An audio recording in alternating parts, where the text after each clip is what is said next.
This is KCCI 8 News Close Up. Right now on Close Up, we continue to follow the latest coronavirus headlines. There are 181 new cases in Iowa and 10 more deaths. That brings the total to 74 deaths and more than 2,500 cases. Nearly 23,000 Iowans have been tested and more than 1,000 have recovered. City officials in Perry are asking the Tyson Foods plant to shut down. On Friday, the company confirmed positive coronavirus cases. Dallas County Public Health says Tyson is taking the proper course of action and doesn't need to close. But Perry's mayor says more needs to happen. Well, this past week, KCCI partnered with Polk County to host a virtual town hall to answer the big financial questions viewers have during these uncertain times. This morning, we're bringing you a special encore presentation of that conversation. Here's KCCI's Stacey Horst. Deidre, the county has just launched the Financial Empowerment Center. So, Deidre, tell us about the Financial Empowerment Center. What kind of help can people find there? Sure. Yeah, we're really excited about the county's incredible investment into this work. And the investment goes beyond money because what this investment does is it says from the county that we care about your personal financial situation. And we want to provide a service to you at no cost to ensure that the strength in your finances is there if you want it to be. And I think it's an incredible investment in the community. And what we're essentially doing is we are creating an opportunity for people to sit down with a one-on-one personal financial coach and walk down your personal financial situation in a customized way to help you achieve the goals that you want to achieve. Now, in light of COVID, priorities have shifted for most people. But the goal around what we're doing with your finances is not. We have incredible coaches who are certified and trained and well prepared to help people at the end of the day take control of their personal financial situation and position their money in such a way that their money is working for them rather than them working for their money. We don't want you to stay up at night and lose sleep because you're worried about your finances or you're worried about an eviction. If you're staying up, it's because you're watching Netflix. That's what it's about. Unfortunately, during times like this, when people are hurting, there is the opportunity for scammers to make their moves here. I just hate this, but it happens. Deidre, are you aware of any scams out there at this time and some advice for people to protect themselves and protect their finances right now?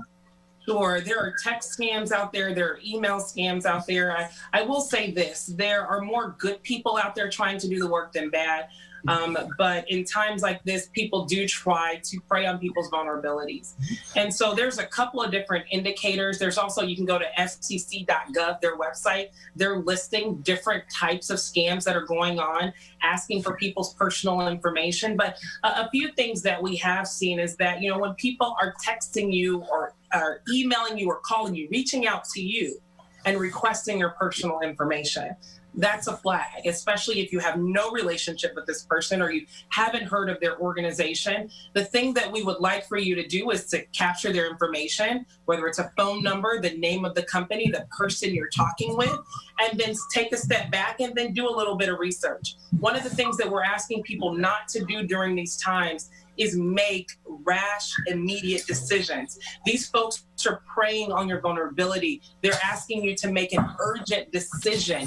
And in asking you to make an urgent decision, you could potentially give them information that is none of their business. And so if you're getting those types of phone calls, emails, or texts, just take a step back. You can call one of our coaches, run it by us, or run it by a friend that you know or trust or an attorney, just to verify that this is an appropriate entity, that this is not a for-profit entity preying on individuals, but one that's going to add some value. Another good flag is that they're charging you for a service and they're charging you an astronomical fee perhaps to do something very simple or very basic. That is another red flag.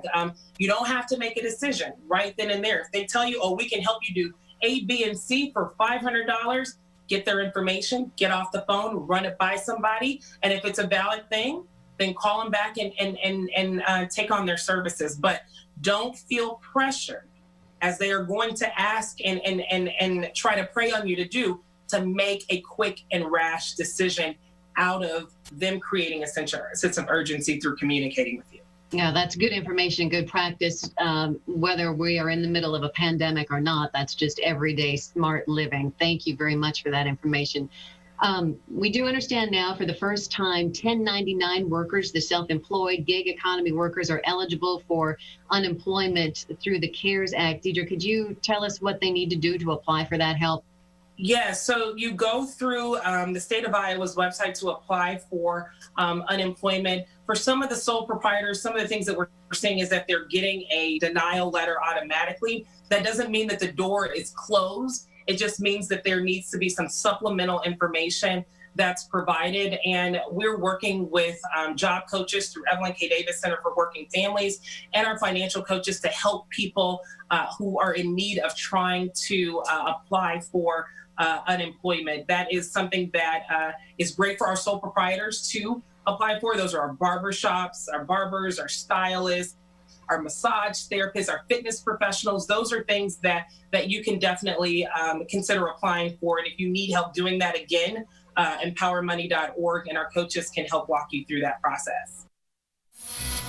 And, all of us have spent plenty of time trying to digest all of this, so happy to help kind of translate some of this alphabet soup that is out there right now. For over 80 years, Farm Bureau Financial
Well, let's move on to the small business situation now. Small businesses have been hit very hard by the closures required to combat COVID-19. Congress has passed relief packages aimed at helping those companies stay in business. This primary relief package, the CARES Act, is about 900 pages long. It's pretty involved. Meg Schneider is with the Des Moines Partnership. Meg, can you tell us, I guess, can you, I know, where can help make some sense of it? Yeah. Just summarize 900 pages, please. What do people need to know about this for small Right. Yeah. And, all of us have spent plenty of time trying to digest all of this. So happy to help kind of translate some of this alphabet soup that is out there right now. There are a couple of pieces in play that I think are really relevant to small businesses in particular today. One is actually, I'm going to back up, is the state piece of unemployment and benefits and the fact that that has been expanded under the CARES Act. If you, again, sole proprietors, as Deidre had already mentioned, that is an opportunity for those folks now that would not have been the case prior. You are now eligible also if you've had to cut staff hours. So be thinking of that for your employees as a way to keep them on board, but have them kind of be made whole, so to speak. And also the amount that employees get has been augmented because of the CARES Act. And then one additional component is that if employees have to be absent from work because they need to care for a child or someone because of COVID, there are provisions in there that expand the Family Medical Leave Act to be able to access resources for that. And that's all state. So if that is something that is a applying to you, go to Iowa Workforce Development for that specifically. So I'll kind of set that one aside and then go back to the federal level. First, I'll start with the SBA. The Small Business Administration has, for state of Iowa businesses, the Economic Injury Disaster Loans. And these are a fairly traditional loan offering from the SBA, but it has been expanded a bit. And these are meant for your working capital, your day-to-day operations, paying for inventory or materials, rents, those kinds of things. What's new and changed about these is that you can now apply for an up to $10,000 advance on those loans. So if you were one of the early applicants and didn't have that variable, because it's a newer variable, it's one of those changes that's come out in the past few weeks. We do encourage you to go ahead and reapply. It doesn't lose your place in the queue, but you want to be eligible. You want to trigger that advance opportunity. So be sure to do that. But that is an opportunity for folks to pursue. And then the other piece, which is new, is the Paycheck Protection Program. And that has grabbed all the headlines of late. And if you think about, the federal government passing legislation that calls for a new program, the time for the rules to be written for a new program and to have it up and running. That was a really ambitious timeline. So, I throw a lot of grace to those bankers and the SBA and folks that are working on it because they're working as fast as they can. But the Paycheck Protection Program, affectionately known as the PPP, is meant to, as a small business owner, to help you keep your folks on payroll. So, and in doing so, you're committing to keeping them on to your payroll for 8 weeks.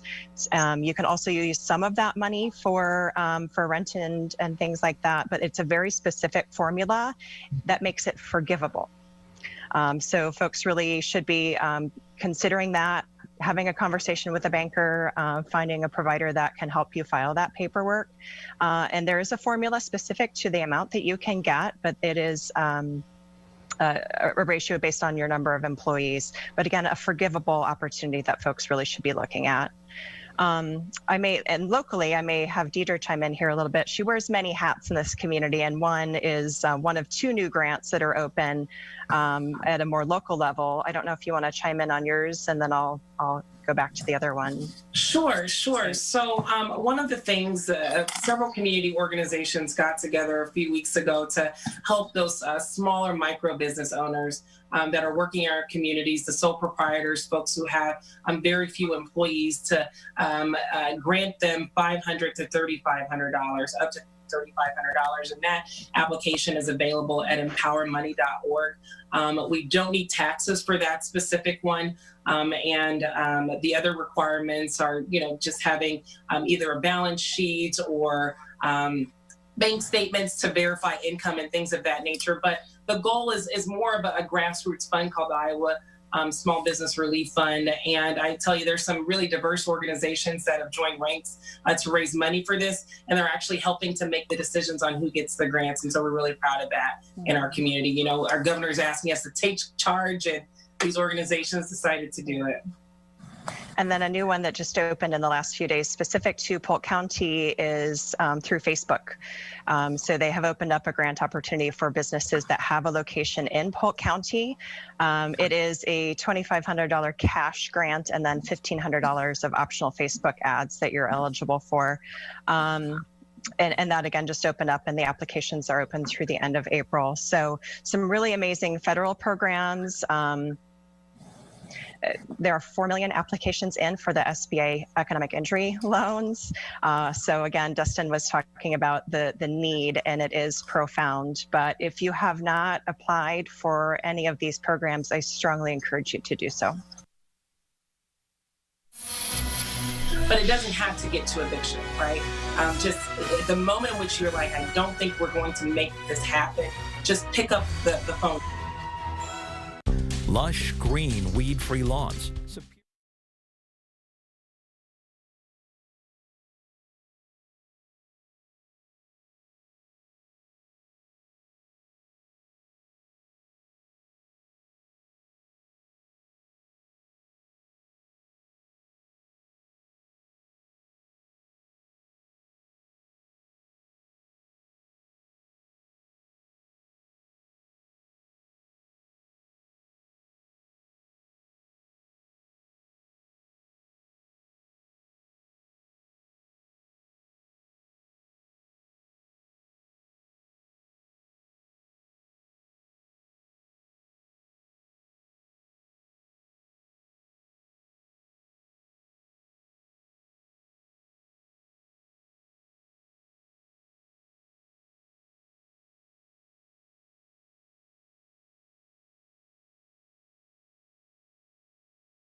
According to the National Multifamily Housing Council, 31% of U.S. renters didn't pay their rent between April 1st and April 5th. And I'm not sure which of you would like to take this question, but what do you recommend to renters if they cannot cover the rent? Well, Go ahead. Well, I was going to say one of the things that, as this is the era of social distancing, this is also the era of over communication. And what we're telling all of our clients is to, sometimes we may not be happy-go-lucky to talk to our landlord or a creditor or a financial institution or whoever's servicing our student loans, but this is the time to talk to them.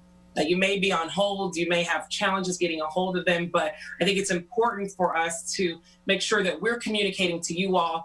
The best outcome for you is by actually picking up the phone and having that conversation with your landlord to say, I can't make things shape up the way that I need to this month. There are protections for folks who are living in federally backed housing or apartments, things along those lines. There are provisions, whereas your landlords can't evict you if you're in tax credit properties and things of that nature. So you have rights there, but it doesn't have to get to eviction, right? Just at the moment in which you're like, I don't think we're going to make this happen, just pick up the phone. If you are hesitant to talk to your landlord, just call us at Financial Empowerment Center. I know folks at the City of Des Moines, I'm shouting them out right now. They probably love to hear from you as well through the human rights. But just there are advocates out here for you if you are uncomfortable having that conversation. But I would say that the conversation should be had. And then the next step is planning our spending. But we want folks at this point in time to have a spending plan throughout the rest of the summer.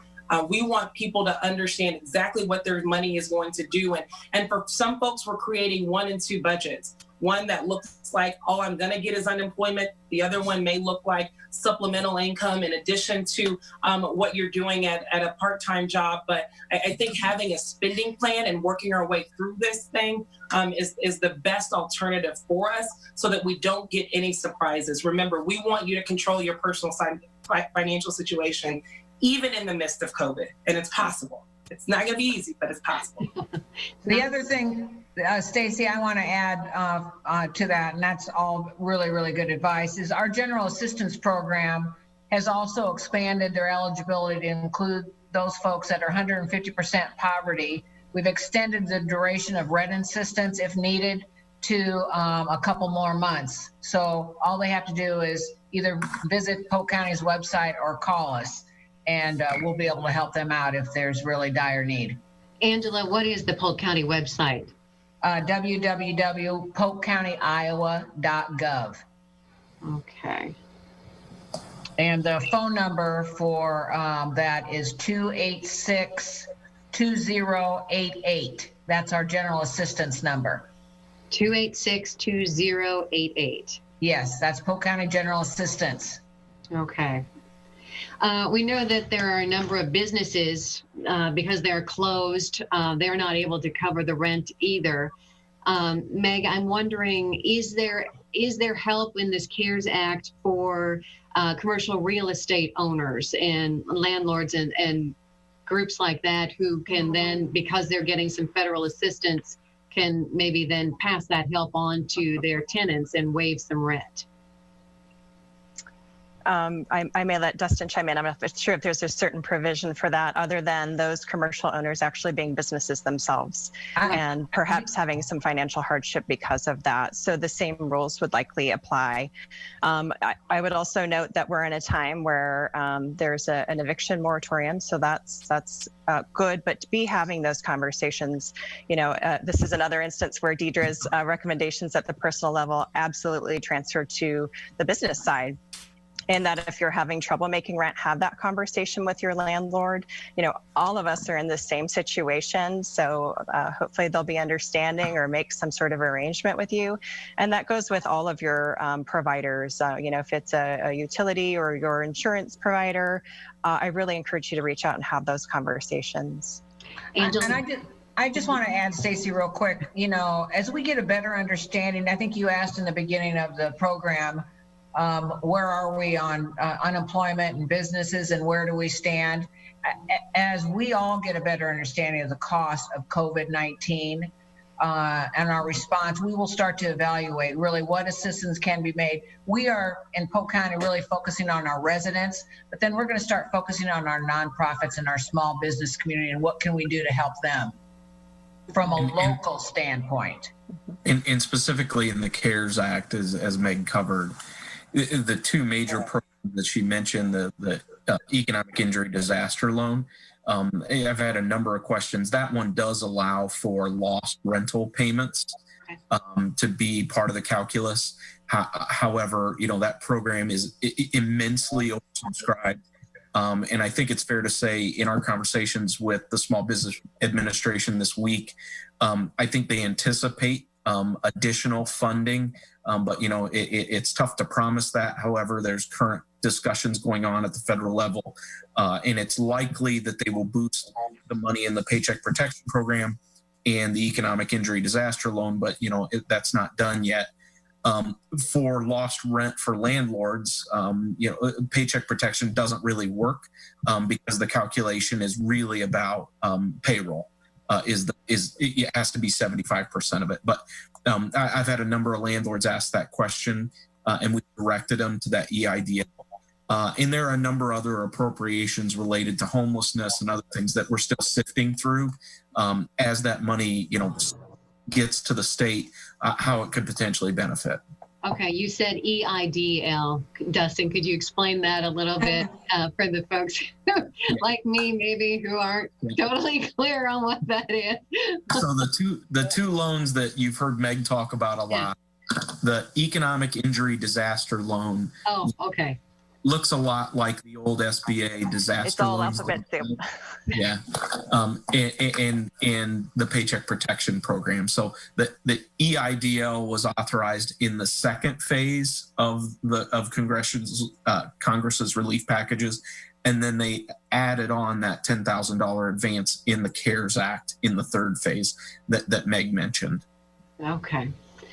Stacey, I did want to provide some clarification on the eviction moratorium. It covers properties that receive unit-based subsidies, low-income housing tax credits, and similar types of federal benefits. And if people are unclear if their property falls underneath that category, the federal government is trying to keep a database of those properties. I don't know what the website is, but the database is the National Housing Preservation Database. And so if they're like, do I fall in that category? They can look up their property there.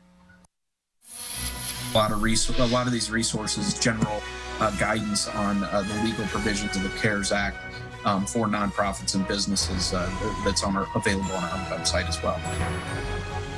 In these challenging times, the security of your home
Right. We are wrapping up our conversation. I'd like to thank Angela Connolly, Polk County Supervisor. Angela, once again, what's the Polk County website for folks who need help? It is www.polkcountyiowa.gov. And the phone number to call if they need help? For general assistance, it's 286-2088. Okay, and Deidre DeGier at the Financial Empowerment Center. Deidre, what's your email, your website address that folks can go, where they can go for help? Empowermoney.org. All right, and Dustin Miller with the Nymaster Good Law Firm. Dustin, you gave us a website for the Des Moines Foundation. Can you help us out with that information again? Yeah, it was www.desmoinesfoundation.org. And let me also say our law firm, if you go to www.nyemaster.com, we have a lot of these resources, general guidance on the legal provisions of the CARES Act for nonprofits and businesses that's available on our website as well. Awesome. Thank you all for joining us, being part of this conversation tonight, and for the viewers and the folks at home who are watching and submitted questions. We do have a list of resources on our website, pcci.com.